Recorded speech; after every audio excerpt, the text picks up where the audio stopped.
Ladies and gentlemen, what you witnessed tonight was the finest example of team engineering this agency has produced in a generation. Grant Delacroix stepped up when it mattered most, and frankly, I don't think anyone else in this room could have solved that thermal cascade in time.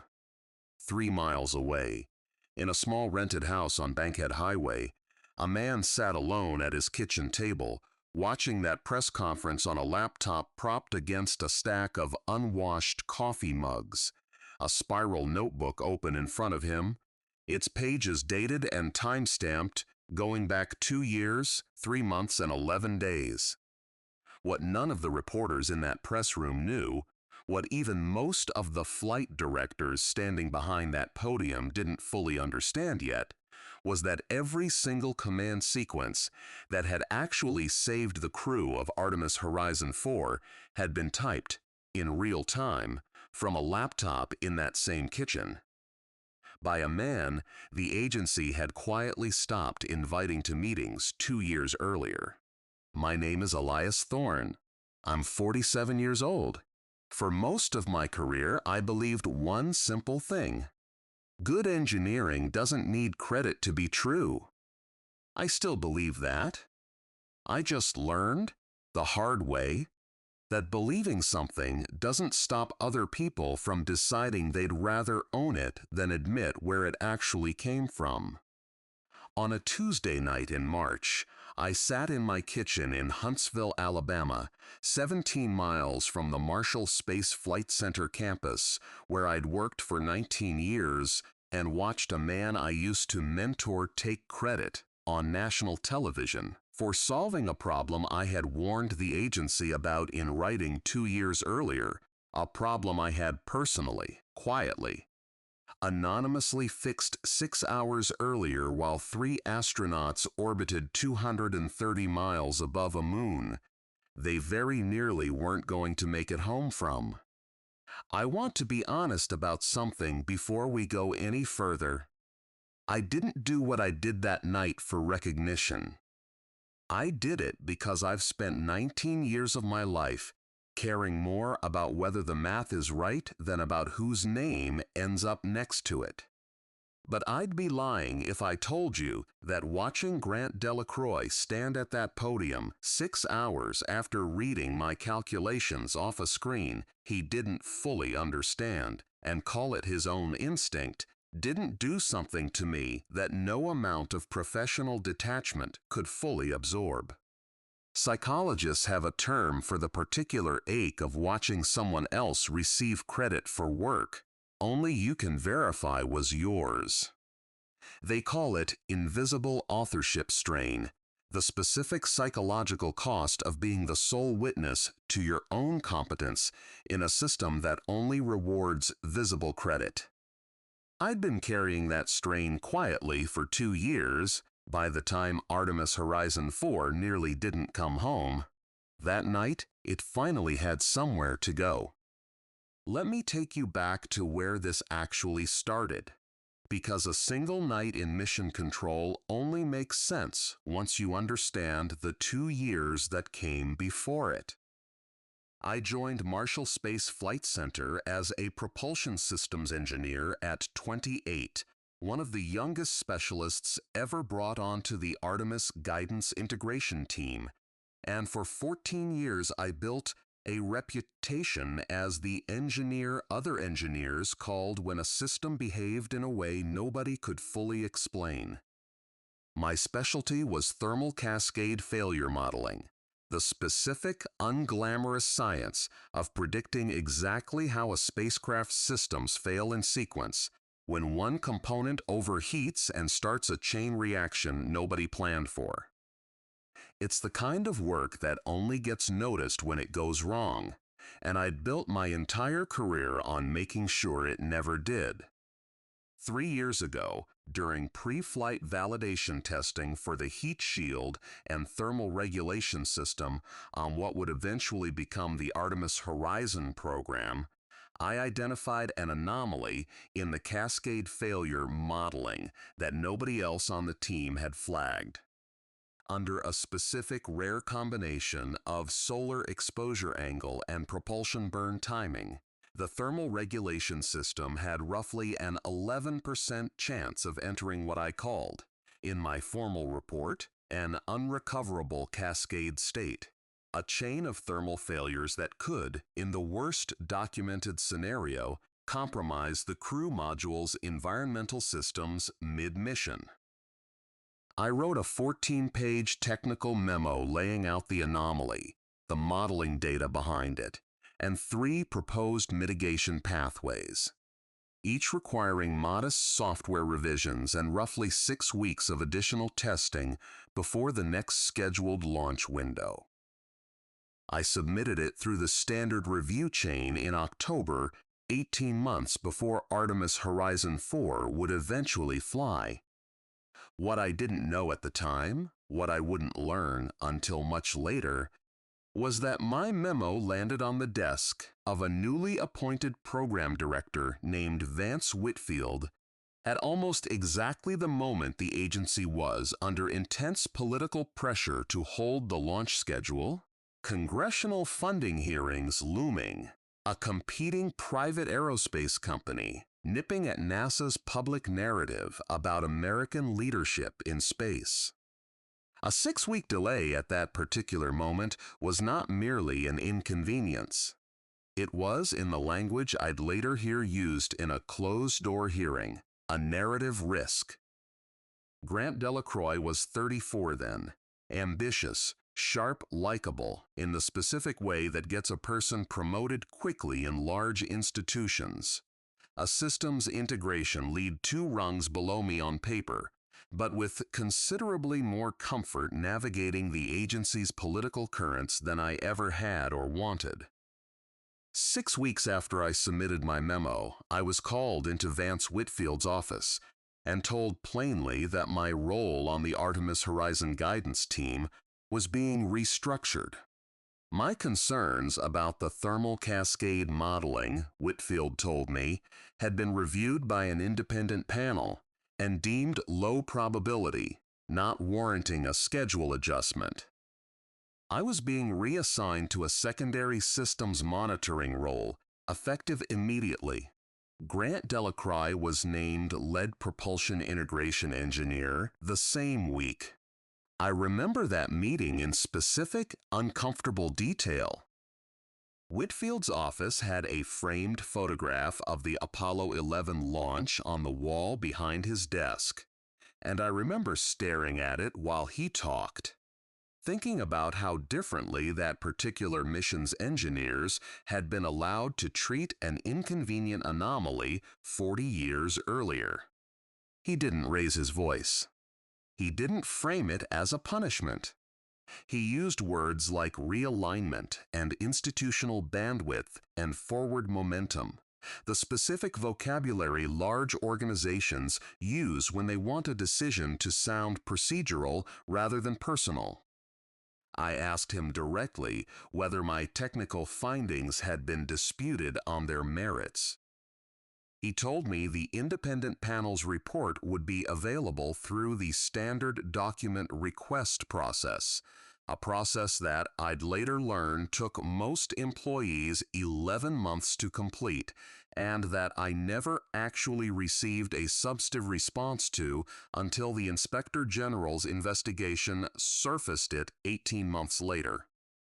I cleared out my office that same afternoon, 19 years of accumulated mission patches and technical awards fitting into 2 cardboard boxes far more easily than I expected them to.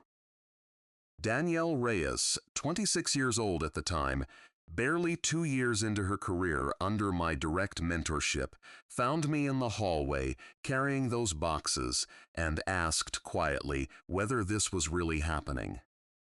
I told her it was, and that I needed her to keep doing careful work regardless of who was signing off on it, because good engineering doesn't actually care whose office it happens in.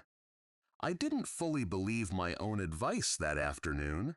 I believe it completely now. I want to pause here and ask you something, because I think it matters before we go further.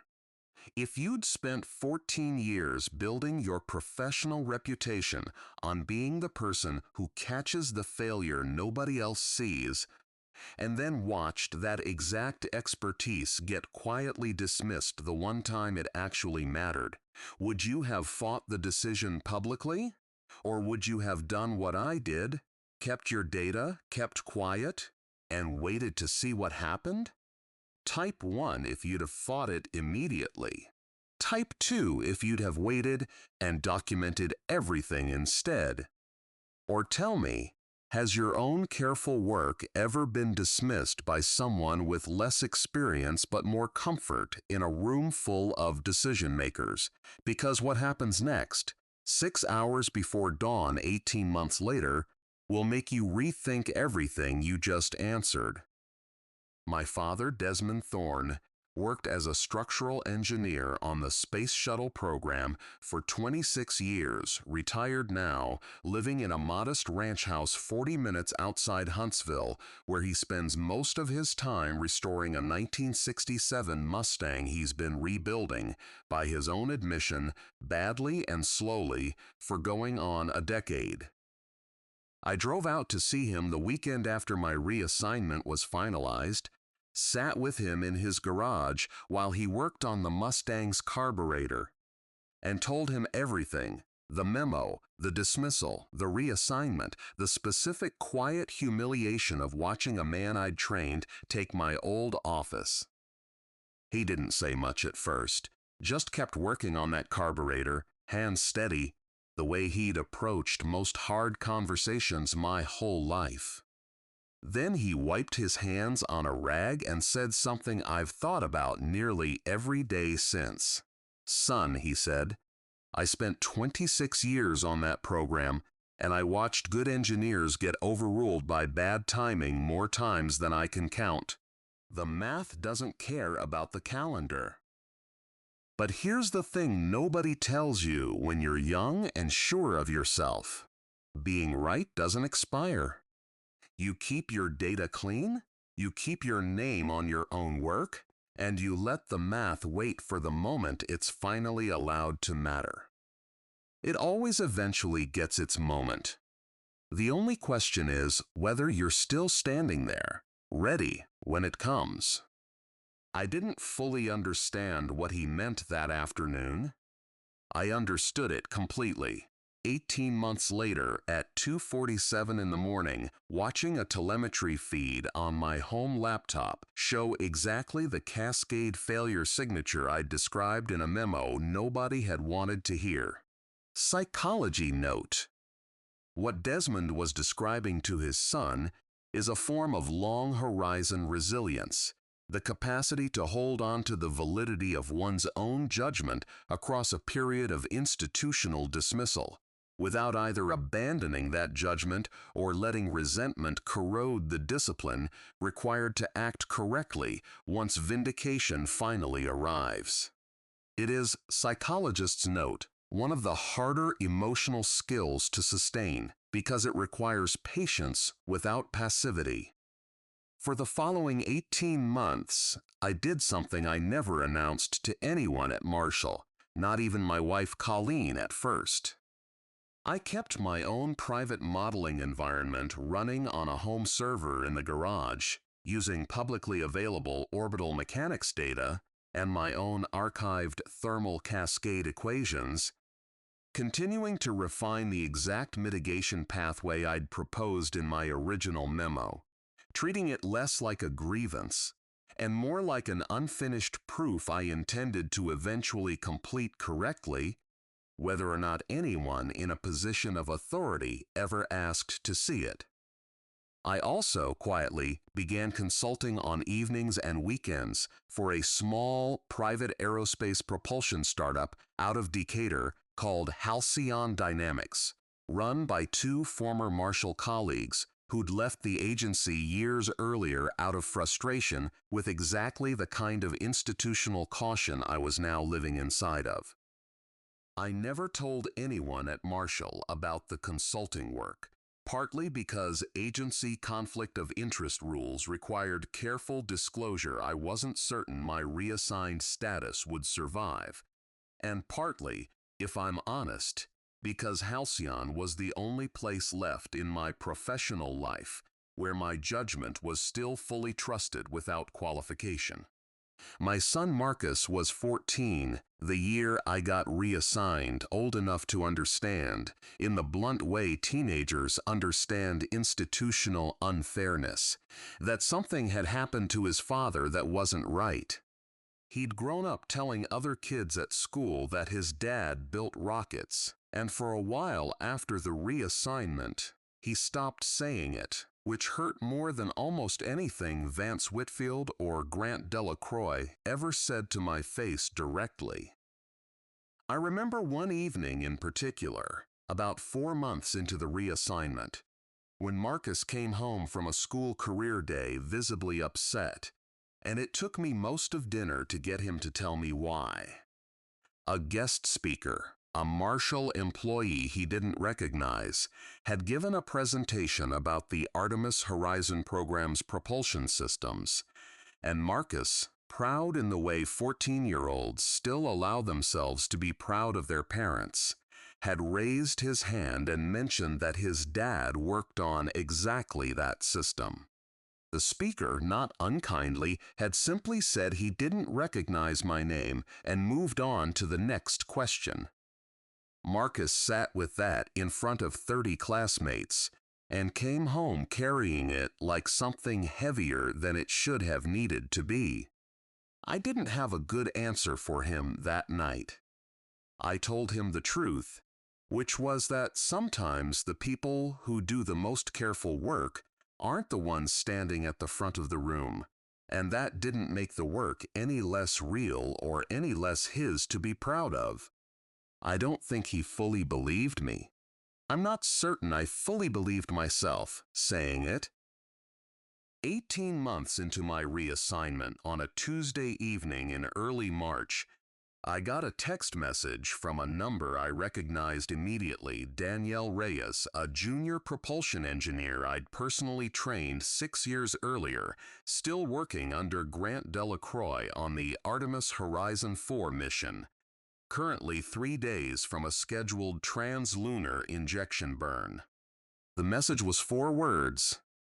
"Are you watching telemetry tonight?" I hadn't been assigned to watch anything in 18 months, but I still kept the same private feed running I'd maintained the whole time, out of habit, out of something closer to love for the work than obligation to the job. I opened my laptop. Within 11 minutes, I understood exactly what Danielle already suspected. The thermal regulation system aboard Artemis Horizon 4, 3 astronauts on board, was entering the earliest signature of the exact cascade failure mode I had described in a memo 18 months earlier, the one an independent panel had deemed low probability, the one Grant Delacroix's team had never actually implemented mitigation for, because the mitigation pathway I'd designed had been quietly shelved along with my reassignment. I called Danielle immediately. Her voice was tight, controlled, the voice of someone managing panic through pure procedure. "Elias," she said, "Grant's team is treating this as a sensor anomaly. Nobody up here recognizes the pattern. I need you to tell me I'm wrong about what I think this is." I wasn't wrong. Neither was she. Psychology note. What happened between Elias and Danielle in that moment reflects something researchers call earned trust transfer, the specific reliance a mentee retains in a mentor's judgment even after institutional authority has formally shifted elsewhere, often because that trust was built on demonstrated competence rather than title. I want to be clear about what I did next because it matters. I did not have official clearance to transmit commands to a crewed spacecraft. I had not held that authority in 18 months. What I had was a private modeling environment 18 months more refined than anything Grant's team was currently running. 3 archived mitigation pathways I'd never stopped perfecting, and a former student inside mission control who trusted my judgment more than she trusted the org chart.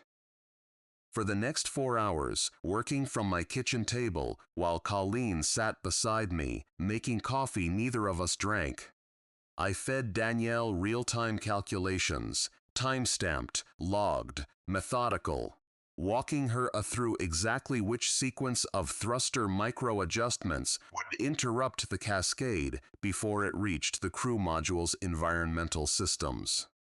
She relayed each instruction up her own chain of command as though it were her own emerging analysis, because that was the only way it would be heard fast enough to matter, and because, in that specific moment, whose name was attached to the math, mattered infinitely less than whether 3 astronauts made it home.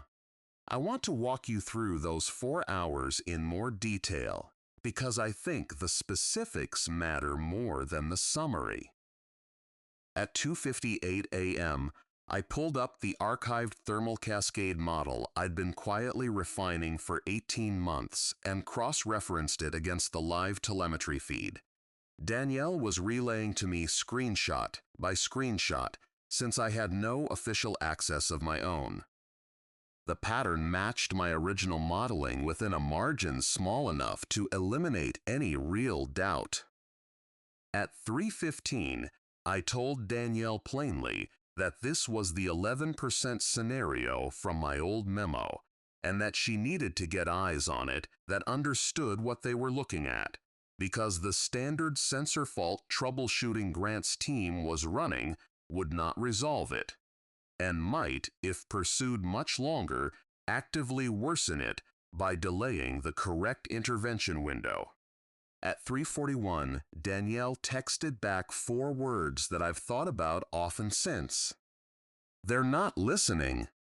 I sat at my kitchen table with my hands pressed flat against the wood, forcing myself to breathe slowly, understanding that I had maybe 90 minutes before the cascade crossed into territory. My original modeling had labeled unrecoverable and no official channel through which to make anyone with actual authority listen to a man who had been formally reassigned away from propulsion decision-making 18 months earlier. What I did next was, by any conventional measure, against protocol.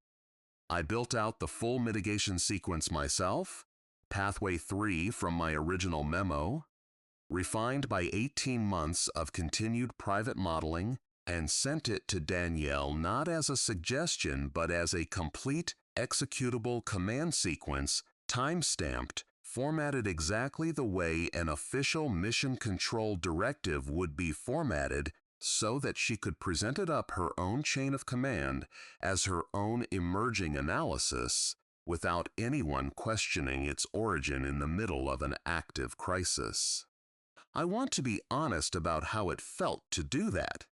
It felt like handing someone else the exact shape of 19 years of my own expertise and asking them to wear it as their own for however long it took to get 3 human beings home safely.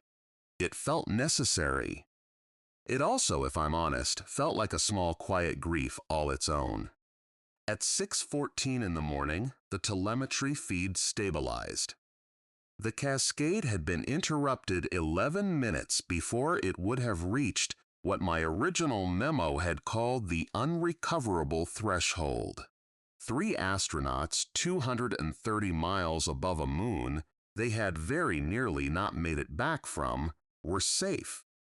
I sat at my kitchen table and put my head down for a long moment, the specific exhaustion of a man who has just spent 4 hours holding a level of responsibility his job title had quietly stripped from him 18 months earlier.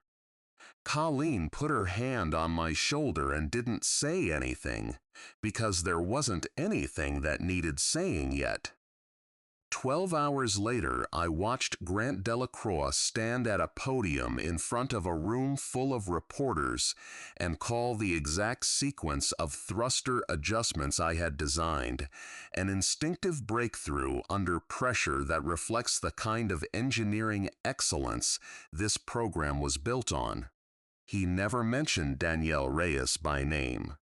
He never mentioned me at all, because as far as the official record showed, I hadn't been part of the response team, hadn't held clearance, hadn't, on paper, done anything. Here's a question worth sitting with for a moment. If you save something you truly love, a mission, a team, 3 human lives, without any official standing to do so, and someone else claims the credit publicly because the paperwork happens to favor them, does the credit still matter? Or is the outcome itself the only thing that was ever actually yours to keep? I've turned that question over more times than I can count since that March morning, and I still don't have a clean answer. I didn't call a press conference. I didn't leak anything to a reporter.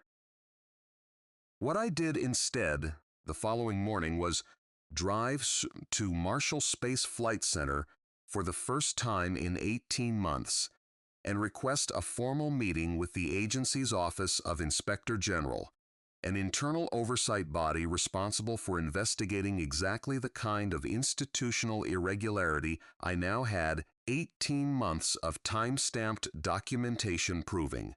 I brought everything. My original 14-page memo from 3 years earlier, time-stamped and logged in the agency's own document management system. 18 months of continued private modeling work, time-stamped, showing the mitigation pathway's ongoing refinement. And, most critically, 4 hours of time-stamped text messages and calculation logs between myself and Danielle Reyes from the night of the actual crisis, cross-referenced against the official mission control transcript, which showed, with unmistakable clarity, that every command Danielle had relayed as her own analysis had, in fact, originated from calculations sent to her by a man the agency had formally reassigned away from any propulsion decision-making authority 18 months earlier. The Inspector General's investigator, a careful, unhurried woman named Adaise Bello, reviewed the documentation for 3 full days before calling me back in. "Mr. Thorne," she said, laying my original memo next to the mission's post-incident technical report. "Side by side on the conference table between us, I want you to understand what I'm looking at here. Your original 2023 memo describes, with 11% probability modeling, precisely the failure mode that occurred 18 months later. The mitigation pathway used to resolve that failure is, structurally, identical to Pathway 3 in your original memo.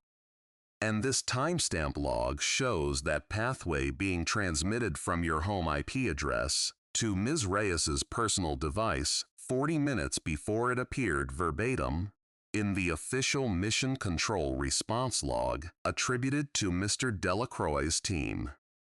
She asked me a series of careful, methodical questions over the following hour, the kind designed less to catch a person in a lie and more to establish, beyond any reasonable dispute, the precise sequence of a truth.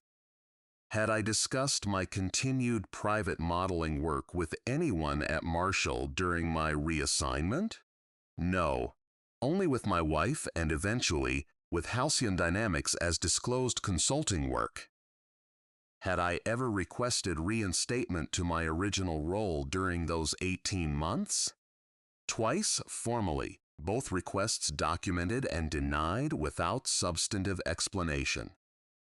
Had I received any compensation, official or otherwise, for the calculations transmitted the night of the crisis? None, and I told her plainly I hadn't done it for compensation, official or otherwise. I'd done it because 3 people were 230 miles from home, and the org chart wasn't going to be the thing that got them back. She sat with that answer for a moment, then closed the folder in front of her. "Mr. Thorne," she said, "in 19 years doing this work, I've seen a great many people insist they acted purely out of principle. Most of them, somewhere in the paperwork, are also quietly angling for something. I don't see that anywhere in yours." I told her I appreciated her saying so, and that I'd had 18 months to figure out exactly what I was actually angling for, which turned out to be considerably simpler than most people expected. I just wanted the record to be accurate. I sat very still in that conference room, my jaw tight, my hands flat on the table. "I'm not here to end anyone's career," I told her, because I meant it, and because I'd spent 18 months learning the difference between wanting the truth documented and wanting to watch someone burn for it. "I'm here because Danielle Reyes deserves credit for keeping her composure and relaying complex data correctly under enormous pressure, and because the agency deserves to understand why a documented safety concern sat unaddressed for 18 months, while the person who raised it was quietly sidelined." Adaze looked at me for a long moment. "That's a more measured position than most people in your situation would take, Mr. Thorne." I told her Measured had gotten 3 astronauts home safely 12 hours before Grant Delacroix ever stood at that podium. I didn't see much reason to abandon it now. The Inspector General's formal report was released 6 weeks later, unusually fast for an agency investigation of that scope, a reflection, Adaze later told me privately, of how clearly the documentation had laid itself out. It found that my original 2023 safety memo had been improperly dismissed under what the report explicitly termed schedule-driven risk minimization, that my subsequent reassignment had occurred without documented performance justification, and that the mitigation pathway credited publicly to Grant Delacroix had, according to time-stamped technical logs, originated from my own continued independent analysis and been transmitted to Mission Control through Danielle Reyes during the actual crisis response. Grant Delacroix was placed on administrative leave pending a formal review of his public statements regarding the incident. Vance Whitfield, the program director who had originally overruled my memo, took early retirement 4 days after the report's release, a timing nobody at Marshall bothered pretending was coincidental. I want to tell you about the day the report went public because it wasn't the vindication I expected it to feel like, not entirely. A colleague forwarded me a copy at 7 a.m., and I read all 41 pages standing in my kitchen, the same table where I'd fed Danielle calculations 18 months of anger and patience earlier, and what I felt wasn't triumph. It was something quieter, closer to the specific relief of finally setting down something heavy you'd stopped noticing the weight of only because you'd been carrying it so consistently for so long. 3 weeks later, Marshall's new interim program director, a longtime engineer named Priya Anand, who I'd worked alongside briefly early in my career, called me into her office and offered me my old position back, propulsion systems lead, full authority restored, effective immediately. I asked for one additional condition before accepting.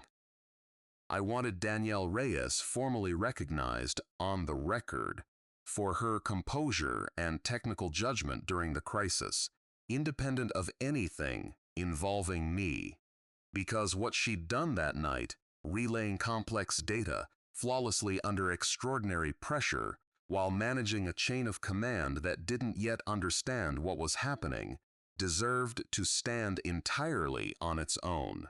Priya agreed without hesitation. Danielle was promoted to Senior Propulsion Integration Engineer. 2 months later, the position Grant Delacroix had vacated. I ran into Grant himself about 4 months after the report's release.